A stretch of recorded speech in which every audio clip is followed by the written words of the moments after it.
Le développement personnel est mort. Des années d'efforts, de matraquage, tout ça pour rien. Je suis toujours sans but.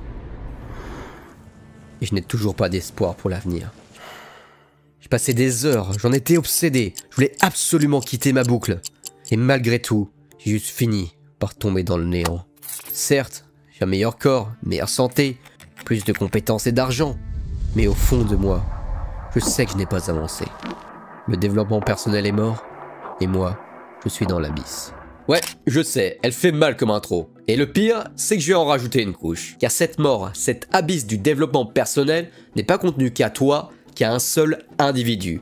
C'est la société entière qui en pâtit. On est dans une époque individualiste. Dans ce monde globalisé, connecté, nous nous recentrons sur nous-mêmes et l'on s'isole. Quand tu compares au reste de l'histoire, c'est affligeant de voir à quel point les petites communautés solides sont de plus en plus rares. On vit un véritable génocide social. Et pour l'exemple, même si c'est un mème, je vais prendre le Sigma Male. Une idée comme quoi l'homme ultime ne s'occupe que de lui et de son travail, en laissant les autres à l'abandon. Dans ce cas-là, c'est la moindre des choses que d'être meilleur. Enfin, meilleur, ça dépend du point de vue. Perdre sa capacité à interagir avec les gens afin d'avancer égoïstement sur son propre chemin n'est pas forcément un bon échange. Car l'expérience que d'être humain est complètement vide, sans amis, sans relations, sans les autres. Mais alors, que faire si le développement personnel est mort, si le monde est plongé dans un néant social? Comment je vais faire pour aller mieux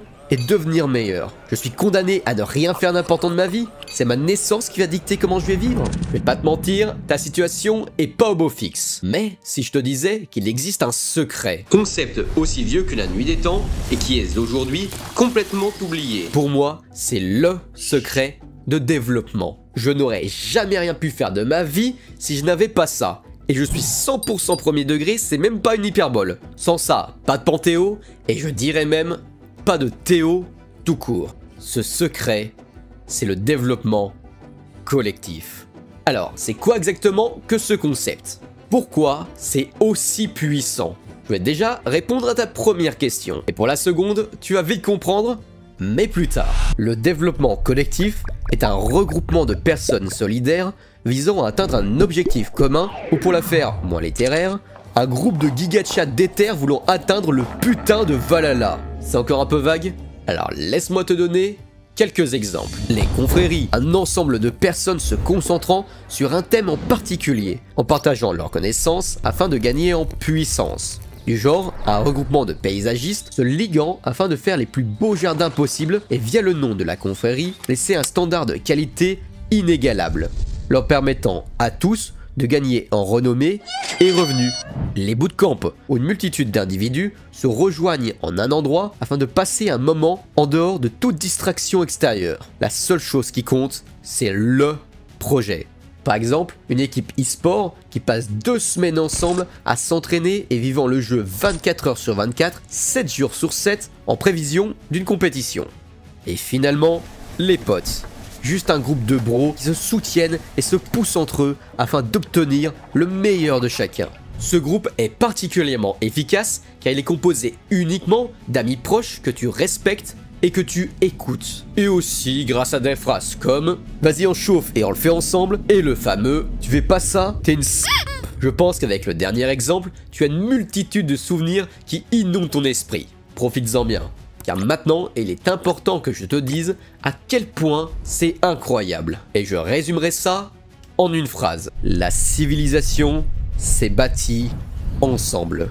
Il n'y a pas une grande chose qui fut accomplie sans l'aide de quelqu'un d'autre. Même si tu penses au plus grand de notre histoire, que serait Napoléon sans sa grande armée?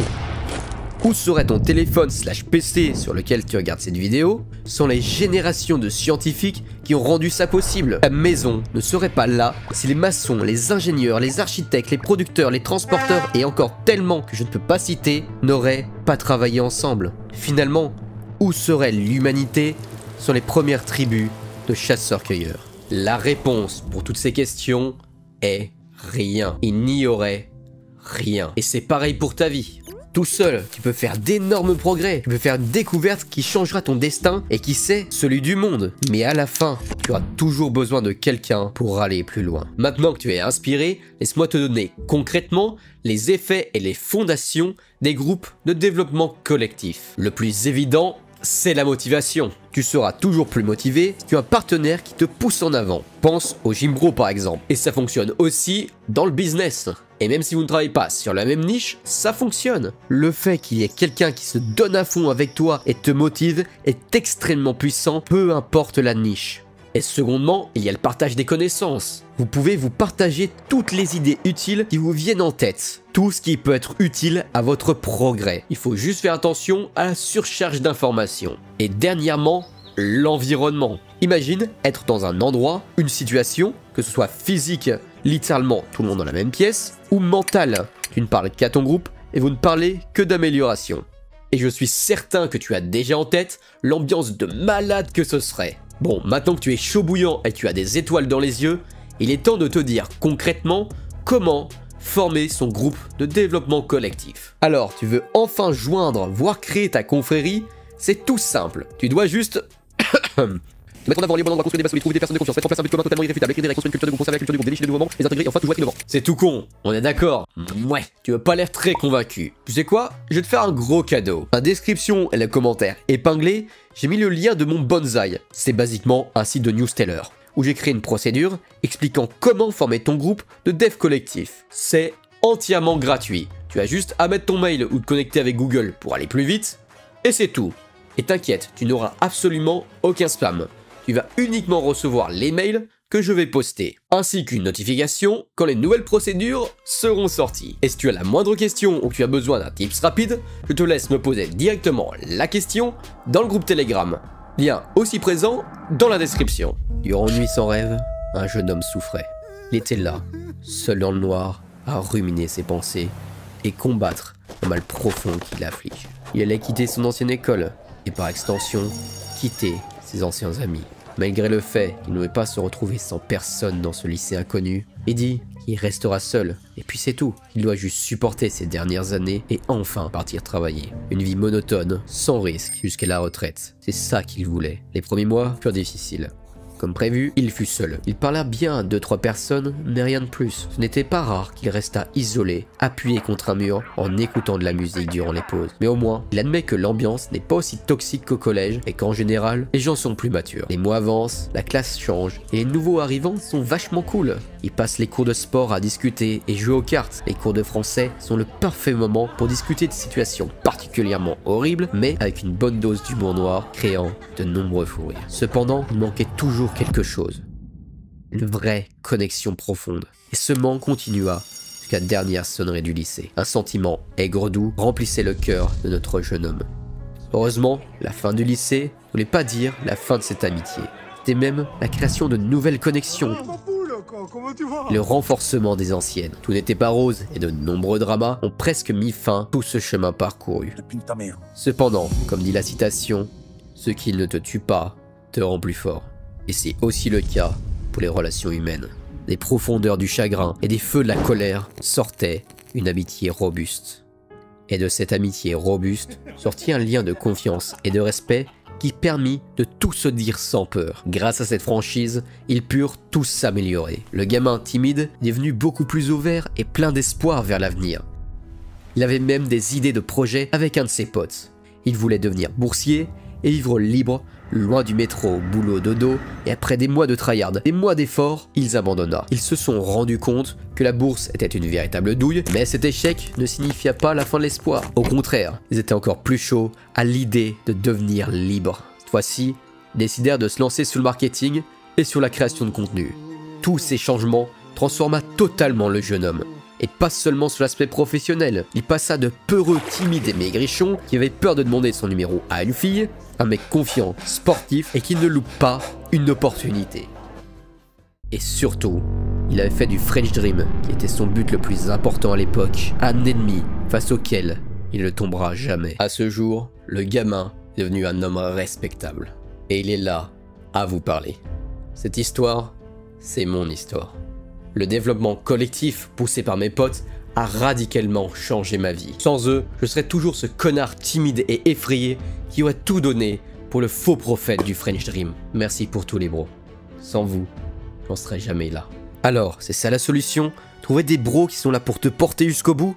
Exactement. C'est ça, un détail près. Il ne faut pas se laisser porter comme un sac de pommes de terre périmé.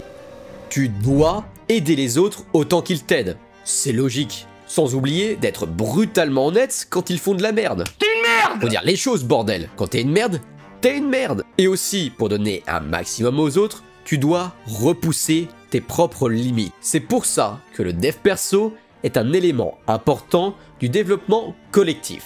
Je sais que je l'ai bien trash talk au début, mais je prenais l'exemple extrême du Sigma Mail, ou encore l'exemple bien réel de celui qui ne trouve pas son but via le développement personnel. Donc n'oublie pas, améliore-toi afin de pousser les autres à leur maximum, et ils feront de même pour toi. Sauf si c'est des saloperies de traite, car forcément, il y a aussi du danger avec le dev collectif. Ils peuvent clairement te faire miroiter des choses complètement fausses, juste pour tirer parti de toi. Je sais que tu dis que ça n'arrivera jamais avec tes potes, pour leur donner ta vie sans broncher.